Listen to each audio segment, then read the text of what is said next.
Hello everyone, welcome to another beautiful edition of Treptalk. As you know, we are here again to inform, inspire, educate and promote a large community of entrepreneurs, business owners, change leaders in diverse sectors across Africa. I am your host, Melmarh. Today we are talking to a seasoned business strategist, serial entrepreneur, investment consultant, author and lawyer who has stunned the world with her great business talent, great work ethics and drive for success. She was also recently recognized as one of the most productive female 2022. Please meet the beautiful, delectable Aisha Ochoa-Tella. Hello Melmarh, how do you do? I'm doing good. How do you do? You look fine, amazing, by the way. Oh my goodness. Okay, so you are oozing literally what you stand for. Oh, and yeah. I like that. Thank you. Okay, you started your business, or you started business at the age of 8. That's correct. That's really fantastic. Talk to us about it. Well, that started as a coincidence. I don't think it's something I planned. Okay. I lost my mom when I was 2, so I did not know her growing up. So while in primary school, I noticed that my dad locked up her things in a room in the house. Wow. So one day I got curious what was inside the room. I opened the door and I saw a lot of beautiful pearls. Wow. Her clothes, her wrappers. You know, in those days they used to like George fabric and all those. Yeah. Right. So I saw them and I was stunned. I was happy. I started playing with them. So I started cutting out the fabrics to make clothes for my teddies with needle and thread. Amazing. So I made a lot of them. I remade her pearls with needle and thread. Wow.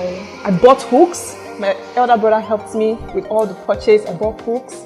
Amazing. I was just playing with her stuff because I was obsessed with her. I said, you can make a lot of money from this. Why not sell them? So I started showing them to neighbors, friends, took them to school. At the age of 8. Like, that's amazing. People were buying. Then in home economics class in school, tell me something. They taught us how to make beads the professional way. They taught us how to knit. I learned. I started knitting school bags, socks, caps, tablecloths. And people were buying. Wow. My neighbors were buying. Friends were buying. My dad noticed and bought me this regular colo.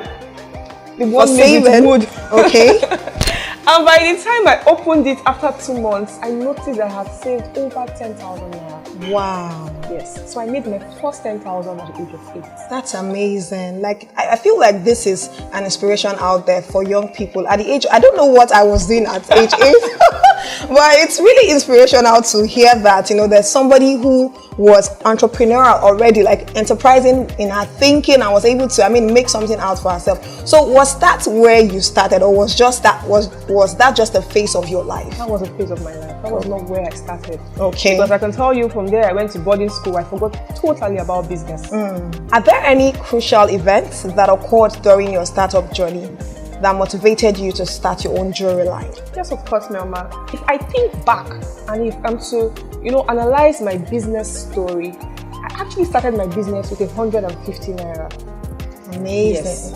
So my stepmom used to have this shop in Mami Market, Navy Town. Yeah. And when I'm on holidays, I'll follow her to the store, help her sell.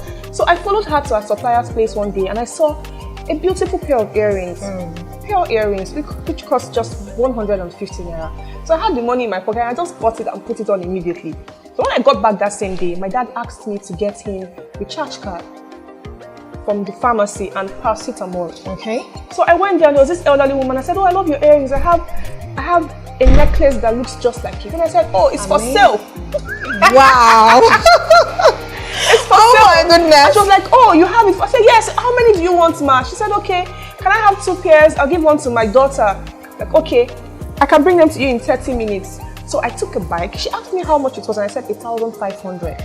And she said, okay, I'll buy 2 pairs. Wow. So I took a bike, went back to that market, same supplier and got 3 pairs. So when I went to her house, she pointed at her gate, which wasn't far from the pharmacy. When I went to her house, I met her friend there and her friend bought the last pair. That was how I was 3,000 naira you made. 4,500. Wow. Out of a purchase of 450 naira. Amazing. Got home, I was super excited. I told everybody. And my dad said, oh, take 4,000 naira, go and buy more. And I said, oh daddy, there's still time, please, who do you know in Zenith Bank just at the junction? He said, okay, he has his friend there, he'll call the friend. I went there, kept disturbing my dad. He called the friend, and the lady told me to come back a few minutes to 4. That once it's like 10 minutes to 4, I should just enter the bank and sit down. So I had a few pair of earrings. I bought different designs this time in my bag, and they bought everything that day. That was the kickstart. Amazing. Wow, that's so beautiful to know and really inspiring to know this. Now, we believe that every successful entrepreneur has faced lots of challenges as well on their way to the top. For you, Ma, what stood between you and your business goals? Logistics. And I had the goods available and I had the customers who were eager to buy. But the problem was getting the goods from my end to the customers. I had customers abroad, I had customers in other states, I had customers within Lagos that were at different ends. So I needed to get the items to them fast. Because when people see the pictures online, they become impatient. They want to receive immediately. Because they want to see if it's the same thing they're seeing in the picture. Some people wanted to place the order by 4 and get it by 5. You know how this online thing is. Yes. So that was my major problem. So that led me to buying my first 2 bikes. Wow. Because before buying the bikes, I had to get, people who were using public transportation to get the items to customers, and that was really slowing everything down. For that reason, I stopped collecting payments before delivery. All my transactions were pay, receive, and pay. It's not about collecting the money and sending it back to you when you don't get your item within 2 hours.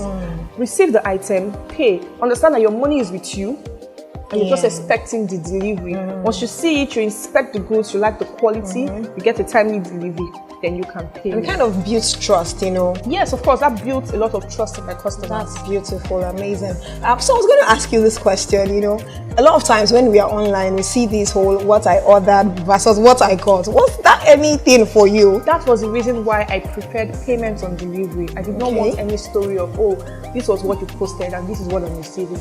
So when I make the picture, when I create the pictures, make the posts, I want you to see the items physically before making payments. The only people that had to pay before delivery were people outside Lagos and outside Nigeria. But for within Lagos customers, please, you have the option of making payments at the point of delivery.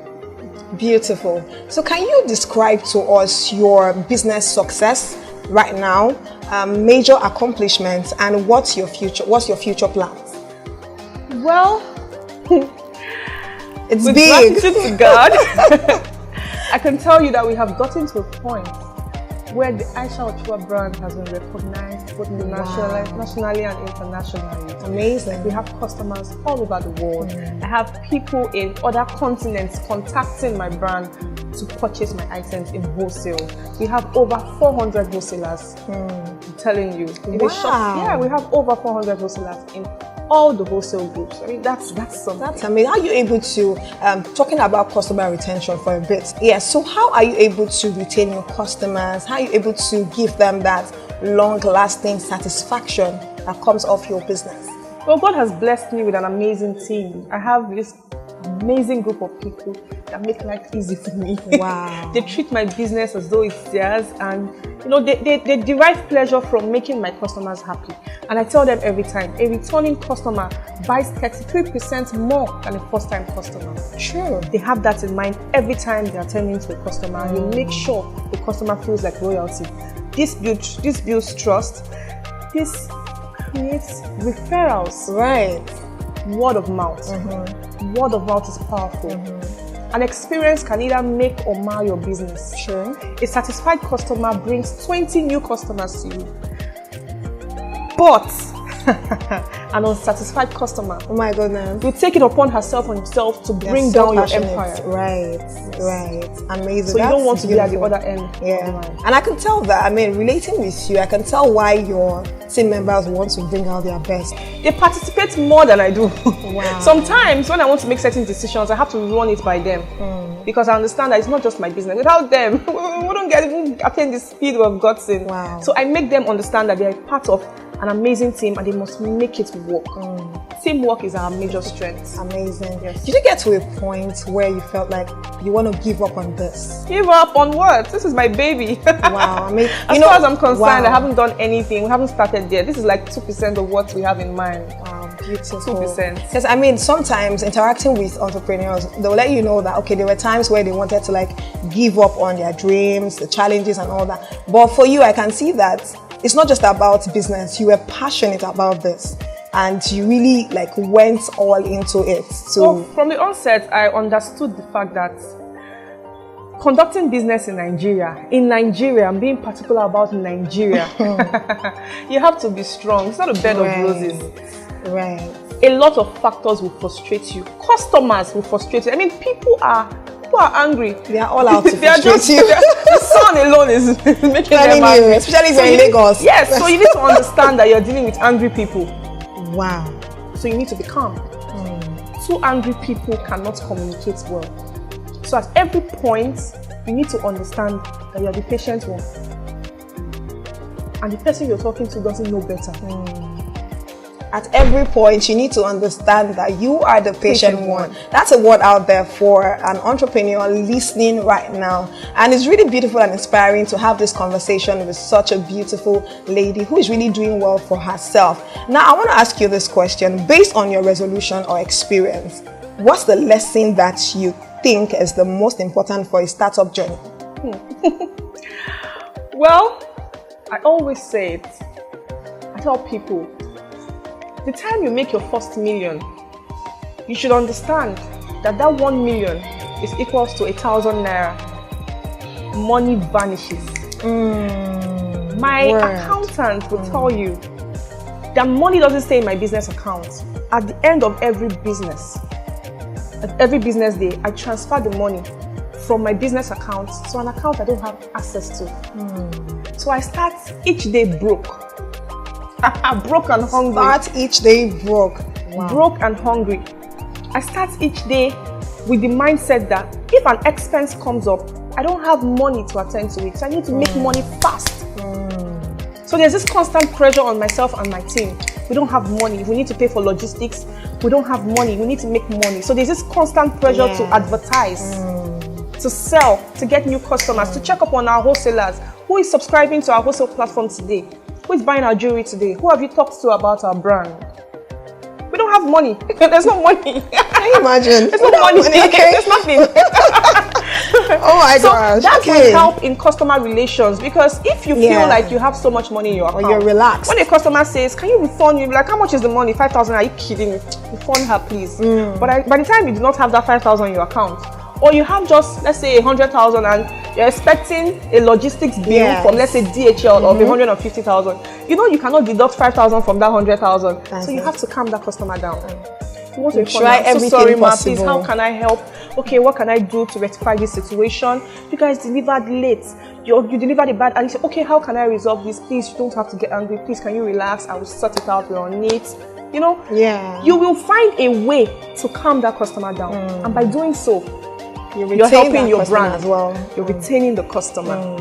The customer will have this feeling like, oh, these people are nice people. They have a very good customer relationship with their customers. They have a very good, system going on. But if you say, oh, how much do you want a refund? Oh, let me refund you. It's 5,000 naira. The customer goes and tells people, bad customer service, please don't go there. You waste your money. They have bad products. They have this, they have that. Just a little problem. They couldn't resolve it. Word of mouth. And you're destroying your empire. Sure. You're destroying your empire. Amazing, beautiful. Thank you so much for all that you've shared with us. So now I'm going to ask you this question as well. Talking about the community or the nation that we are in as a whole, is there a way your company is giving back to the community, and how do you go about it? Well, I love to move in silence, but... Okay, nice. But the world wouldn't just let me move in silence. My works come out. We do a lot of charitable outreach. We go to the orphanage, we go to the less privileged, we go to the incapacitated on the streets. We do a lot of works. We reach out to people. We help students. Recently, that was a few days ago, I got an award again from NANS. Congratulations. So I've gotten 2 awards from NANS for my humanitarian works. Okay, so let's talk about our Nigerian youth, and what do you think is their mindset towards entrepreneurship today? Well, firstly, people do not want to work. You want to cruise. Everybody wants the fast life. Right. Everybody wants to make fast money. And I say it every time. There is no such thing as fast money. You see some people making money today. You think they just slept last night, woke up today, and a lot of money fell on their bed. That's not true. If you trace their history down, you will understand that they have been laying the foundation. What you're seeing is the roofing, and you think it started today. You can't build a house in one day. Right. It's a process. So please, I tell people, work. Understand your passion and get to it. There are people that make a lot of money from furniture making. It's all about branding. It's all about applying wisdom. Right. The same carpentry that our forefathers did and got peanuts from.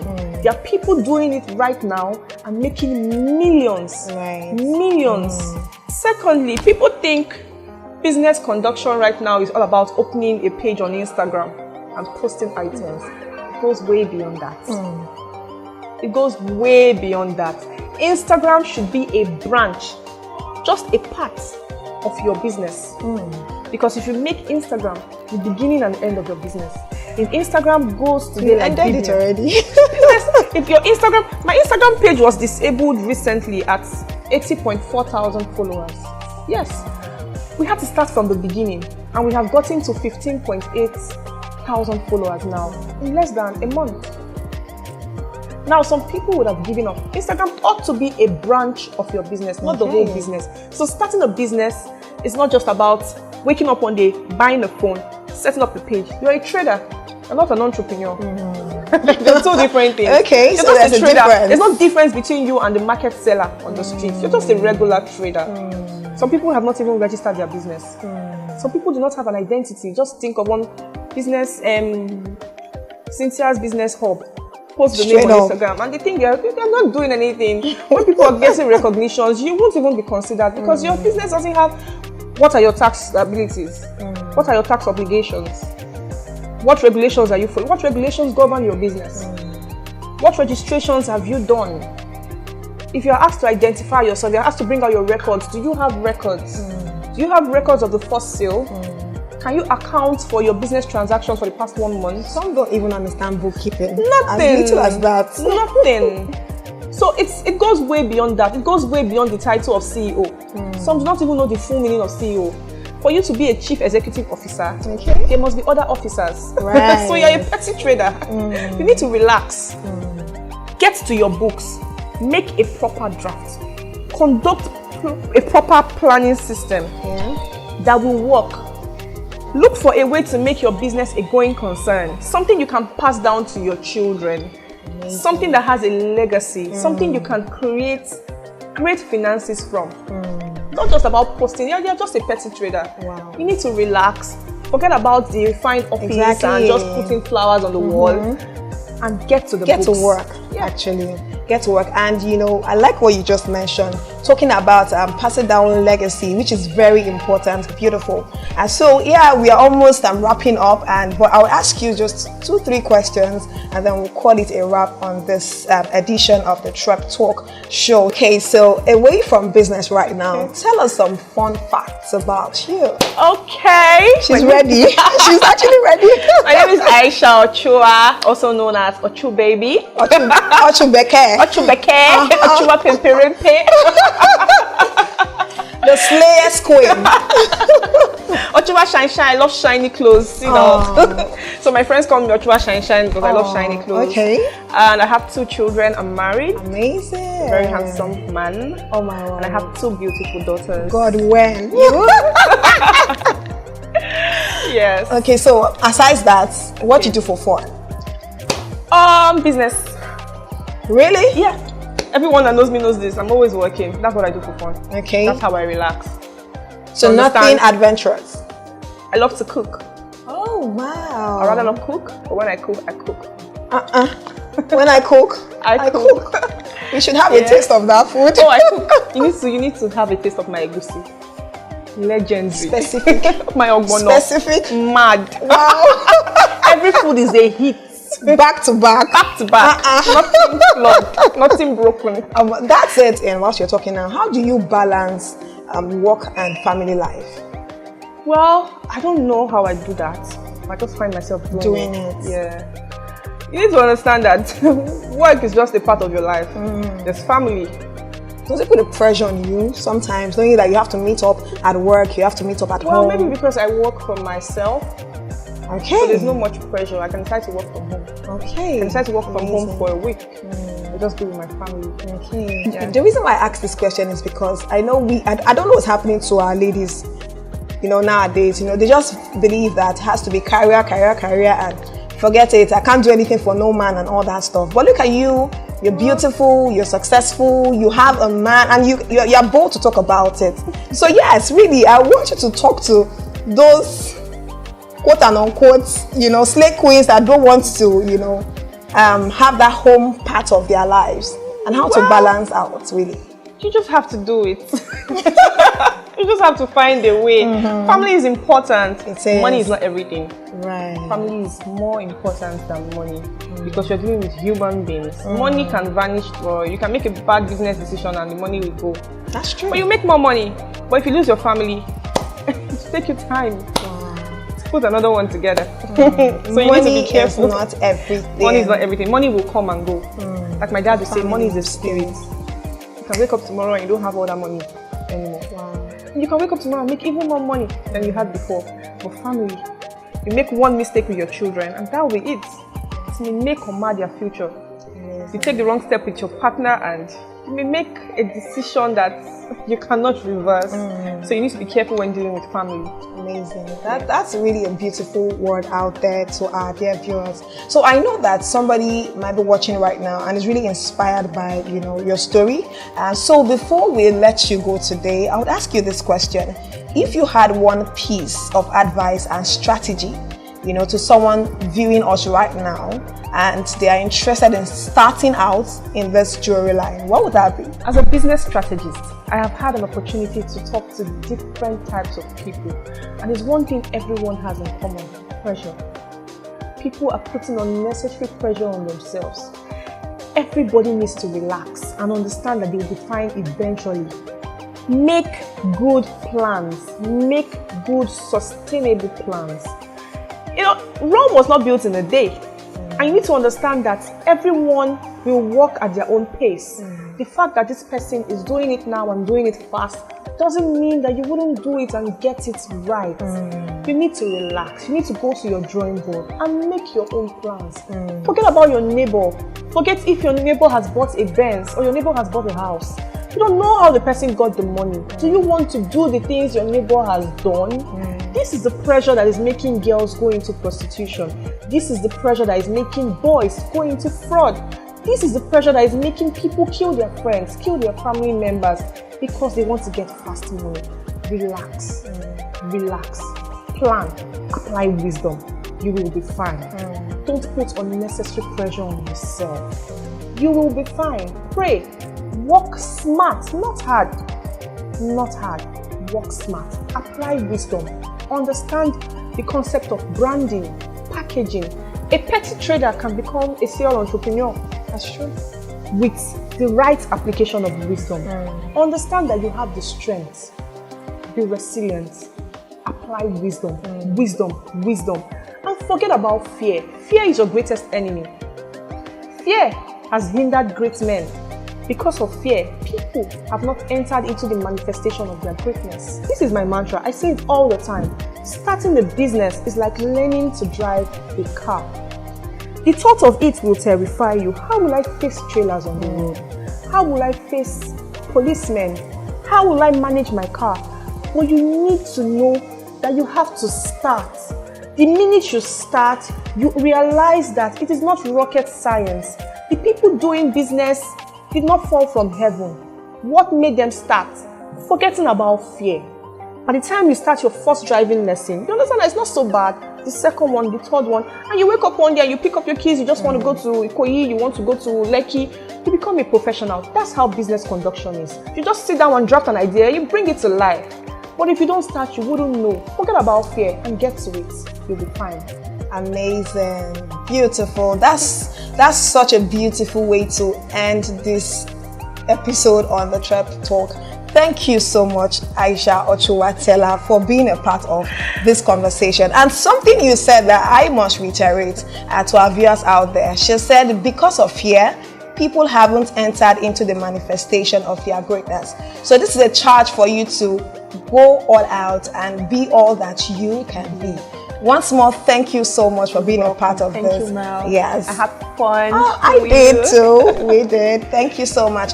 Okay, and that's all we can take on this episode. Yes, you can follow us on all our social media platforms at Trep Africa. And if you want to get featured on sponsorship and partnership, please do well to log on to trepafrica.com/Treptalk. I'm still your host, Melmarh. Till we come your way next time, keep trepping and imagine more.